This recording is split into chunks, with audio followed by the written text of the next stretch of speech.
Welcome to the Father on Purpose podcast, featuring author and ministry leader Kent Evans and business executive and military veteran Lawson Brown.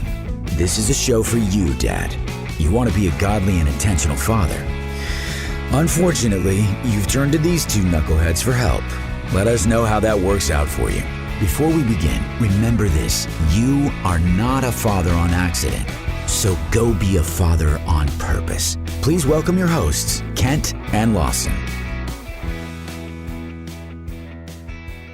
Lawson, today we're going to talk about how we as husbands can help our wives build stronger relationships with our children, our role in that process. What do you think, man? Sound like a good topic? Yeah, that's so great. And shout out to Chris Powell from California. Thank you, buddy, for going on to our yeah, that was weird. I don't think I've ever used that voice before. Going on to our web. Yeah, you're a little jazzed up from your week so far. I wish I could go into detail. I've had a very interesting week. Everything that you've been dealing with on Monday and Tuesday of this week, but that we cannot do.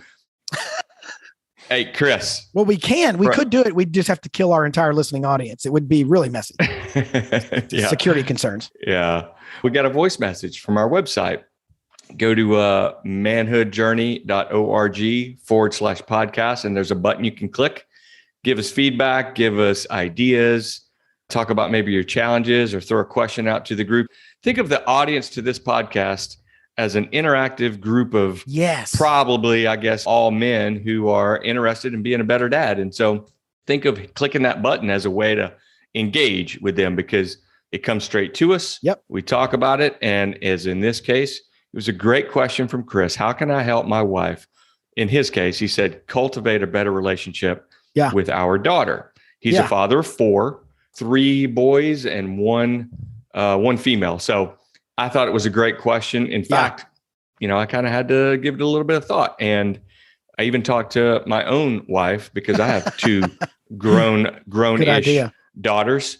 And so, let's dig in. Yeah, let's start with the words straight out of the horse's mouth. Not to call Chris a horse, but you guys understand the expression. Let's cut to the voice message from Chris Powell right now. Hello, my name is Chris Powell. I am a father of 4 beautiful children and a husband to an amazing wife. My question today is, how can I, as a father of 1 daughter and 3 boys, and a husband, how can I come alongside my wife and help her create a strong relationship with her and my daughter? How can I, as a husband, as a father, help cultivate that between my wife and my daughter? All right, Lawson. So you're on the hot seat here, buddy, because basically Chris wants to know how to have his wife relate better, especially to his daughters. And since I don't have any daughters except one amazing daughter-in-law, this one's all you. I'm just going to go grab a sandwich. Ready to go. How long have you had her in your life, your daughter-in-law? Oh, you can't. No. You. This is all you. You can't turn it back. Gracie's been around for a little over 2 years, maybe 2.5. No, maybe 3 now, because they've been married 2 plus at the time of recording. They've already been married 2 years, and they dated for quite a while before that. Yeah. So 3+ years, man. And I've really loved having a daughter-in-law. Like, I always hoped I would love having daughters-in-law. Like, you hope when you get to certain stages of life, they're all that you thought they could be. And man, I've loved having a daughter-in-law. Awesome. She is tremendous. And maybe one of the traits I love about her so much is the fact that she's frugal, very frugal and very industrious. And my son, Alex, is one of those that, like money burns holes in his pockets. Just kidding, Alex. I know you're out there, but kind of. So it's cool watching the complementary skills of my son and daughter-in-law, how they combine to really strengthen each other. But yeah, that is cool. Let me ask you a couple questions. So Chris has a wife and some daughters, and their daughters are younger in their teen years, that kind of range. Back when your 2 daughters were younger, what are some things you did to help Audrey build stronger relationships with them? It was interesting. I asked the girls, and Audrey were in the living room, and this came in, and And versus my own opinion, I wanted to ask them, you know what the first thing they said was, I real quickly defended Audrey. Oh, interesting. I was like, like that's the first thing that comes to your mind. And they go, oh yeah, from a standpoint of respecting her and kind of knowing boundaries. And then one of them spoke up, I think it was Abigail, said, yeah, I vividly remember you coming into our room after we had just done something that we shouldn't have done and said, hey, you do not talk to my wife like that. Both girls. Down the law, right?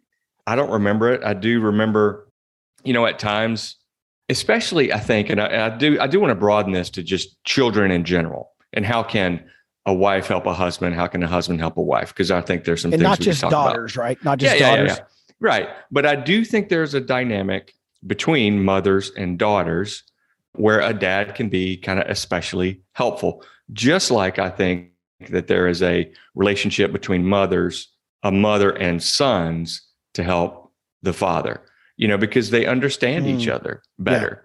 Yeah. My daughters and my wife share some similarities that are more vivid than the similarities that I share with them. It just manifests itself in different ways. Like, I don't know, pick an easy one, just the things that they're interested in. Yeah. They share those. They're easier to spot. Yeah. Whereas I may have a similarity with one of the girls in a way that they approach life, but they're somewhat interested in some of the things that I do or that they do that I'm not quite all the way there with. So anyway, a bit of a rambling, but it was interesting to me. The first thing they said was, you real quickly and very in our face defended mom. And that put us in our place and kind of reestablished our view of her, I guess, is, to paraphrase. Okay, got it. So you weren't just some barrier between them and their mom. You were defending Audrey in a way that actually drew the daughters and the mom together. Just now off the top of my head, thinking of, I would say it's similar. I'm making this up. You tell me. It's similar in the context of like the office of the president, regardless of who's in it. The office, like the office of the mother should be it is a very important place, which should be guarded. And I think the father is the number one defender. Man, did you set out like when you and Audrey first married and you thought one day when we have kids, well, I'm really going to be an ardent defender of the office of the mother or my wife, were you doing it consciously or were you doing it more subconsciously? No, we did not go into it thinking that. And that's why probably it was kind of useful to me too, to hear them say that. And I was like, oh, wow. Like, yeah, that's, I don't know what I expected, but I didn't expect that to be the first thing to come out of both of your mouths. That's great. That's great. One day we probably just need to have your daughters on the podcast. It'd probably make more sense anyway than what you and I say, right? Let's just let our children take over. Yeah, no doubt. So I wonder what else, man, what else came to mind? Did something else come out of that conversation with your daughters that was another thing that you had done in the past? So just in general, and I look forward to what we are talking about doing as sort of some fatherhood strategies, fatherhood approaches, philosophies that we're going to kind of demystify in an upcoming 2-part episode series.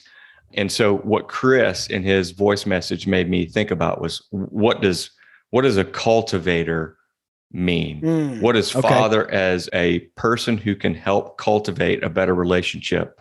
What does that look like? And for whatever reason, I went to farming. I did a lot of time growing up on my grandparents' humongous thousands of acres farm as a little boy all the way through first couple of years of college coming home. Oh yeah. Worked tractors, the whole thing. I mean, I did what any free labor would be put to work doing is all the crap work. Right. So think about cultivating. You need soil prep. You got to pick good seeds. Yeah. Seasons matter. You got some weeds and pest control that has to be managed, oversight. The weather plays a big part. And then comes time for harvest. So I'm thinking about like, what can a dad do to cultivate it? And how did that maybe come into our parenting philosophy, mine and Audrey's?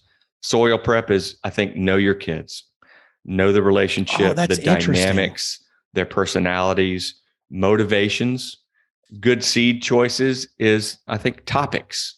what are going to be the topics that you bring to bear in their relationship building between your kids and their mother? What sorts of things are going to be important? I think of seasons as timing. Not everything is important in the moment. Some things can wait. Some things are better down the road. You're going to have to discern when the right approach is the right time. I think pest and weed control we've talked about that here before, kind of the noise of the world.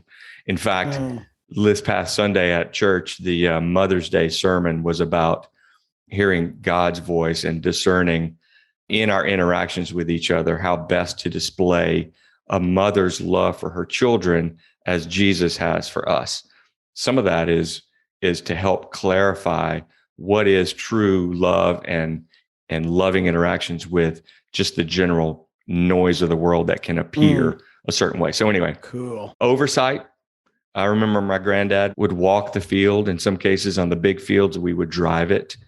And he was just looking. He was just checking it out and seeing how things were going and being present. The only way to be present is to physically be there. And so I think oversight, being engaged, being in the mix there with your kids and their wife, and then two more. And I'll turn it back to you. I love this metaphor. This is brilliant. Weather, to me, especially for farming, weather is completely out of your control. And so right. There are some things that, I'm thinking back to Abigail and Olivia interacting with Audrey. There were some things that I just had no part in. It was something that they were just going to have to do themselves, work through themselves. And then I could maybe be sounding board to Audrey, or I could maybe be interpreter individually later on to one of the girls about something that was done or said. But really that boiled down to, more often than not, just prayer. Which is what a farmer does. They pray for good weather, and they pray for things that are out of their control that they can't manage themselves. And then the last one I wrote was harvest. And to me, I think there's an important, that's a good time. That is when you're harvesting, right. It's all coming in. All that work was worth it. And so I relate that to celebrating success. When things are going well, just in general, recognize that and throw some love on that healthy fire. And then when little things happen, recognize those and call them for what they are. And if there is, and I don't think Chris was meaning this, but if there are times, and there will be times when the relationships just get rocky. Yeah. It just sucks and it strains everything. Well, okay. But recognize when it's going well too, even if it's a small thing, and capitalize on that win. We had a moment about a year ago. We were on vacation, and we had our whole family together, which even now, as we have one out of the house who's married and he lives in a different city, one's off in college, we're starting to see some of our family events. It's harder to pull everybody together, right? So you're not going to have as much time as you once had with all of your kids. And so you start to cherish those moments where they're all there and they're all happy a little more than you did before. And so there was a moment about a year ago. We were on vacation and we were watching our kids all goof off and play together. And April just turned to me and she just goes, "This is one of those for better moments, isn't it?" Oh man. Just like for better, for worse, like wedding vow. And we just looked at each other and we're like, yes, it is. Yes, it is. Just recognizing this is good. This moment that. Right now. She's very poetic, man. That's super good. That's Michael Scott said something like that. He said, "Don't you wish that when you were in the good old days, you knew it?" Right. No question. The other thing you said was about prayer being kind of like the weather, where you're just dependent upon God. And I think what's interesting about that, Lawson, is imagine the farmer who had all sunshine and never any rain. That farmer would have no crops. Everything burns up. And so there is this balance that every farmer prays for, right? Of sunshine and rain and sunshine and rain. And there's got to be some liquid to vegetate those fields, but not too much. And there's got to be some sunlight to let things blossom and grow, but not all the time. When you have total sunlight, you know what you get? A desert. When you have total water, you know what you get? The ocean. And so somewhere in the middle. So sometimes we look at those moments where our lives are difficult. I'm walking through a season right now with some people in my life, and it's just some turbulence relationally, right? It's difficult. Having said that, so's weightlifting, right? Weightlifting by definition is destructive. Too much rain, all the crops wash out. Too much sun, all the crops burn up. And I think we got to keep in mind that sometimes rain isn't a bad thing. Yeah. And you're right. We're totally dependent on God for that. I want to caveat something here in the way we're breaking this down from Chris, and give this some thought. Maybe we talk about it later, but that there are many single mothers out there. They don't have a father to bring into the mix. And there's some single dads out there that I've never walked those shoes, but for some reason, thinking about this, it hit my heart. Like we talk a lot about, you and I do, about our wives and how important they are and how great they are. And I always remember there's somebody out there listening to this that they don't have that. And I just want to say, if you're a father out there listening and you, for some reason, you're going this road alone, I think prayer is really important, period. But for you, I think God has a way of filling that gap with things that he's going to give to you that he won't maybe give directly to me. He would use Audrey in my case. So anyway, I'm thinking about you guys that are maybe don't have another spouse directly to lean on in all cases.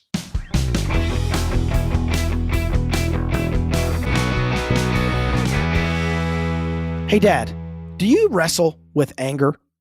Man, I sure have. And so have thousands of other dads in our email list. And so what we did for those dads and for you, we built a special digital course called the Anger-Free Dad. This digital course is chock full of almost 50 assets, a bunch of teaching videos, a ton of PDF booklets and worksheets, so you can walk through and understand your anger triggers, the expectations underneath, and how to pull those out of your heart and mind so you can be a dad who is less angry and more at peace. If you take this course and you do not become less angry, you will get all of your money back. Plus, we'll send you some boxing gloves so you can beat up the wall at your house with all of your mad anger. Dad, come take the Anger-Free Dad course today at manhoodjourney.org/anger-free-dad. That's manhoodjourney.org/anger-free-dad.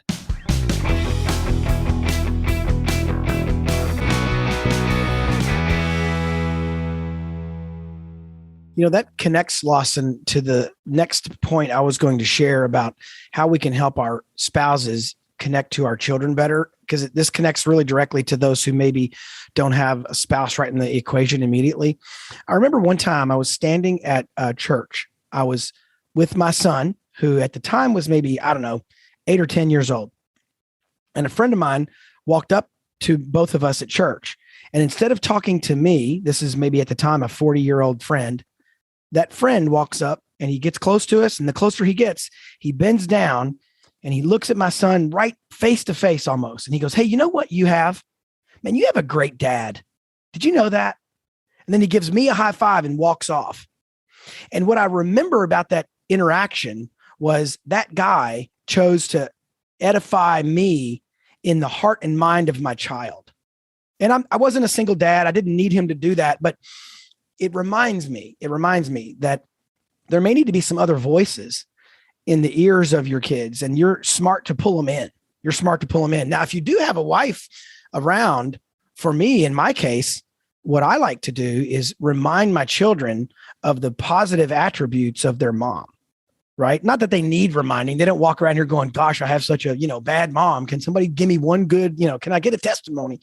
That's not where my kids are, but I do like to remind them, man, you're really fortunate to have a mom who is as financially disciplined as your mom. You're really fortunate to have a mom who makes your birthdays as special as she makes them. You're really fortunate to have a mom who pretty much every day of the week is in God's word.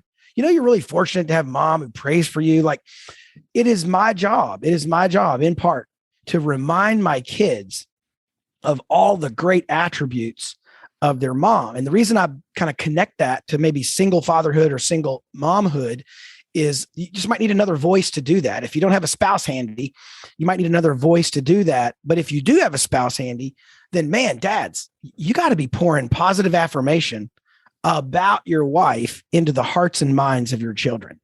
Yeah. If you don't have a spouse handy. I think they know what I meant by that. And, golly, Lawson. Here's the other thing. Where's my spouse? Where's my spouse? Oh, here it is. That's handy. Honey, go get me a sandwich. The other thing that I've seen some dads do, maybe this is on the don't do side. There are some things we need to do to help our wives build strong relationships with our kids. There are some things we can do, I think, Lawson, that get in the way of that. That could be some sand in the gears, so to speak. And one of those things, I see some dads make this mistake, and I've made it before, but I try not to.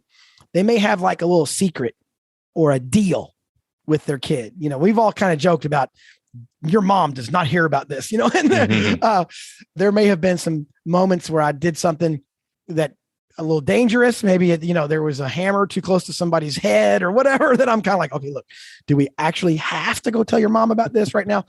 And so I'm kind of kidding a little. Every dad's been there probably, but for real, and to be serious about it, we can't have secrets. They erode the relationship with the mom, right? So if our son you can't tell mom, my boys know, man, I'm a open pipe. Whatever they tell me is probably going to get to their mom, like no questions. And so they just got to see us as one in that regard. And I think it's important for dads to remember, like little side deals and here's $5. Don't tell your mom I gave it to you, or any of that stuff, man. That's probably bad news. What do you think? Yeah. Austin? Yeah. And not only are you doing the right thing by your wife / their mother, you're also modeling as the dad the way that they're going to be a good friend, because good friends stick up for each other. Like the girls were saying, they remember me kind of sticking up for their mom. Or good friends in a small group, when one of the friends leaves, good friends don't talk about that person when they leave, and they don't, right. They don't share things about each other that they don't want the other person to know as a secret, because it's not good. It's fun to have little secrets and surprises and things like that you're going to use for good. But what you're talking about is they can build up, and it really models bad behavior for just life relationships outside the family too. And then, okay, so that's a don't do. Something I would say that is fun to do, and especially with little kids, is like when mom's not around. Hey guys, what can we do that'll be so great when your mom gets home? Oh, wow. That'll surprise her. Clean the car, draw or write her a thank you card for something that, like I remember Audrey, she must have put 100,000 miles on a vehicle going back and forth to dance and swim practice and theater. She was a theater mom, so she brought food. And there were times when the organization, the dance class or the theater group, got together and said a thank you to moms. But that did not mean near as much as when one of the girls did something specific to say thank you for, like, I know you could be doing other things than driving me 2 hours a day every single day.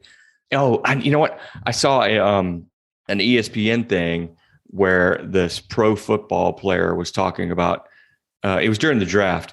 This guy was highlighted, and he talked about his mom that had to drive his older brother to a school like an hour and a half out of the way because the school locally wasn't working for him, or he was gifted and they wanted to get him up to another place. So an hour and a half for that guy, after having dropped this player that I'm talking about off at football practice super early. So she'd do that, go home, grab the other kid, drive an hour and a half north, come back, then go back, do her job.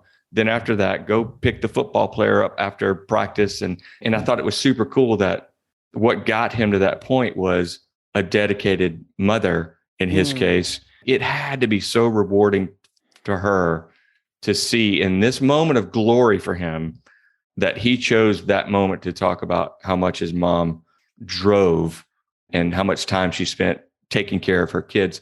And so you, dad, us dads, I think it's super important and really valuable to the mom, regardless of whether it's for daughters or sons, to have them take some time. And it's good for them too, to understand how important gratitude can be. Man, you remind me, I had to look it up to get the quote right, but you remind me, Lawson, of Proverbs 31, verse 28. And just to give a little context, it's the virtues of a noble woman. It's the stretch of like a godly woman who can find, and it's all these attributes of a godly woman. And it's in the context of a mom and a wife and a household, right? Most of these comments. In verse 27, it says, she watches over the affairs of her household and does not eat the bread of idleness. She is a hard worker, right? And then in verse 28, again, this is at the end of a long list. It says, her children rise up and call her blessed. And then it says, her husband praises her as well. And you think of that verse and it's like, yeah, man, it's why, you mentioned ESPN and sports. They don't yell, hi, dad. When they get the touchdown, they yell, hi, mom. Why is that? Because they know that sacrifice of the driving and the time and all that usually gets laid off on this really busy mom. Dad goes to work and mom does all the shuttling. But it even says, right, in verse 28, her husband praises her as well. Ooh. Man, the power. Yeah, good catch. The power of our words, right? The power of our words. I was at lunch today with a guy and just walking through a very difficult situation. And he pulled up something that I had said, a long, long time ago. And it affected him, and not in a necessarily a positive way. We got it worked out where we realized that's not what I meant, right? But my words carried so much weight with this guy, and I didn't even realize it. And I think we forget that, right? So such a good point. One thing I don't want us to get lost in here is if I go to my boys and just speak, man, I love your mom. At one point, one of my boys said, I can't remember how old they were.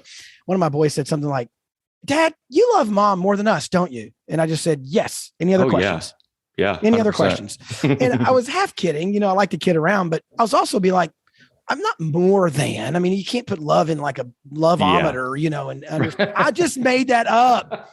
Dude, that was spur of the moment. The loveometer. The loveometer. Product marketing. You heard it here first. Trademark, Manhood Journey 2022. You can't measure, like I love this more or less or that. More like an on-off switch. I either love them or I don't. At the same time, it is obviously different kind of love. I want my boys to know, the most important human on earth is their mom. Long as she's alive and long as, I'm alive, that's the most important human on earth. They're all kind of tied for second. That's the best they can hope for, right? Let's think about the guys out there that maybe need some ideas, some things, other things that we're talking about. Authority, like her authority, you as a father can reinforce that as, I don't know, what did your mom say? It's totally up to her. Maybe you and she have even talked about it ahead of time, and they just happen to come to you with some decision point, and you already know the answer that you and your wife have collectively agreed to. Lawson, let me interrupt you. I have to share a time when I totally blew this. Recently, not all that long ago. Man, gosh, you just reminded me of a total dad fail. And I want to share it with guys so they don't do the same thing I did. My son was asking a question about a biblical topic, and it was kind of complicated and thorny. And he was asking this question. We had a house guest who happens to be a trained theologian, like literally like a PhD in Bible stuff. And so my son framed the question, hey, Dad, I'd be curious what you and our house guest think about it. And there was only one other person in the room. Huh. My wife. What? My wife, right? And he just totally left her out. And I let it go. The thought crossed my mind, who ought to talk about this is your mom, dude. She understands this really well. The thought was in my head. It really was. Honey, if you're listening, I promise it was in my head. But I didn't say it out loud. And then the conversation went on, and me and that guy had some thoughts, and my wife wasn't invited into that moment of the conversation, even though she's active in the conversation in general. And I just remember going back later and thinking, what a bonehead, what a doofus. Because what my son needs to realize is I'm not just pandering. I'm not just trying to go like, oh yeah, let's let everybody talk about nuclear fission, even though only one guy in the room understands it. It's not that. It's that his mom is really sharp theologically. Like she understands scripture and how the Bible fits together, the whole counsel of God. She gets it. And so what he needs to understand is if he has Bible questions, it's like a tie. He can ask me or his mom, and he's going to get a good answer probably either way. I missed it. I really missed that a few weeks ago. That's cool. I'm glad you shared that. How about this? Have you gone into the situation and just taken over and said, hey, everybody, all of us are leaving and that just gave April the free night or an opportunity to go do something fun that maybe she's got coming up, and you're tired, you've been working, but you know what? You suck it up and you take over and all things, and she is free to go roam and do whatever she wants. I'm really glad guys tuned in this week. Thanks for listening. We're going to have to land the plane. Oh, golly, we're out of time. Out of time. On on rare occasions, yes, I don't do that as often as I should. And I will tell you, in defense of me, I feel like now all of a sudden I'm on this like self-imposed reality trial. In defense TV. of you, you've got an army. In defense of me, here's what I would say. My wife really loves spending time as a family. So she's really not clamoring for me time very often, right? She has a couple things she does every week, maybe, 3 hours a week total, 4, that are her time dedicated to going and doing something outside the house that really rejuvenates her, and she enjoys it. And we all know it. It's scheduled. But here's the thing. She fixes us dinner and then leaves dinner on the table and goes and does her thing. Like, she's always thinking of us first. Wow, that's great. So I've done it occasionally, but not very often. But man, what a great idea. So did you do that like every day or every week, Mr. Tough Guy? I mean, since you brought it up. No, let's go. Why don't you answer your own question? Yeah, we did. There were times where, well, I guess what I would say to the fellas is try to recognize when that's needed. You can smell burnout from a distance. And so when you do, you may not want to do it. I thought you were going to say danger, because there have been times when I've left the house with the boys thinking, okay, guys, if anybody wants to live through the night, we're going to have to live through the night at Taco Bell. Let's go in the car. Who wants to live? That's funny. Wrap us up, Ken. But Chris, dude, thanks for what a great question. I feel like this is something that you just can't think about enough and talk about enough. It was great to hear your voice on there. You guys, if you have a challenge or a question or an idea, something you want to use to interact with this whole Father on Purpose podcast gang, please leave us a voice message. It's super easy on the website. And we really look forward to doing more of these where we get to hear from you and you give us, your own thoughts. And because we don't want to do this in a vacuum alone. We love having you guys out there and think about you all the time. Yeah, Lawson, I would say in closing, just 2 quick things. One, yes, dads, go to manhoodjourney.org/podcast and leave us a message. Like Lawson said, I really want to hear ideas, questions, big challenges, big wins. I'd love especially to hear you guys say things like Kent is great and Lawson's horrible. It's like my ego's so fragile. That'd be awesome. Somebody click and say that.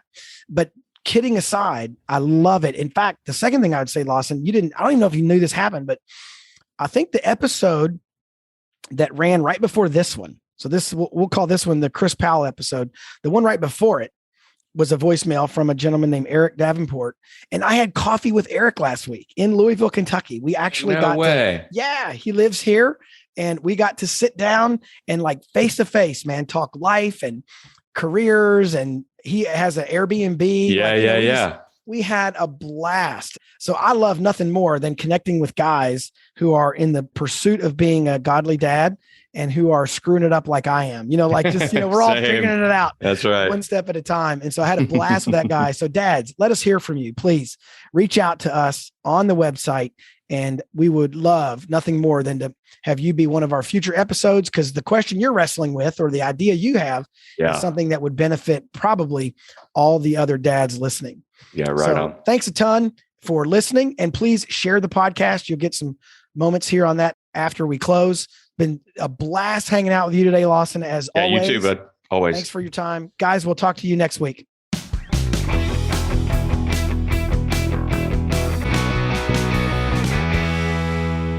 Hey, Dad, thank you for listening to today's show. If you found this episode helpful, remember, you can get all the content and show notes at manhoodjourney.org/podcast. And if you really liked it, please consider doing 3 things. Number 1, share this podcast with someone. You can hit the share button in your app, wherever you listen to podcasts, or just call a person up and tell them to listen in. Number 2, subscribe to this podcast so you get episodes automatically. That helps us as well to help dads find the show. You can do that through your favorite listening app, whatever that is. And finally, review this podcast. Leave us a review, good or bad, wherever you listen. Those reviews also help other dads find the show. You can always learn more about what we're up to at manhoodjourney.org or fatheronpurpose.org. We will see you next week. You've been dozing off to the Father on Purpose podcast featuring Kent Evans and Lawson Brown. Now, wake up. Head over to fatheronpurpose.org for more tools that can help you be a godly, intentional, and not completely horrible dad. Remember, you are not a father on accident, so go be a father on purpose.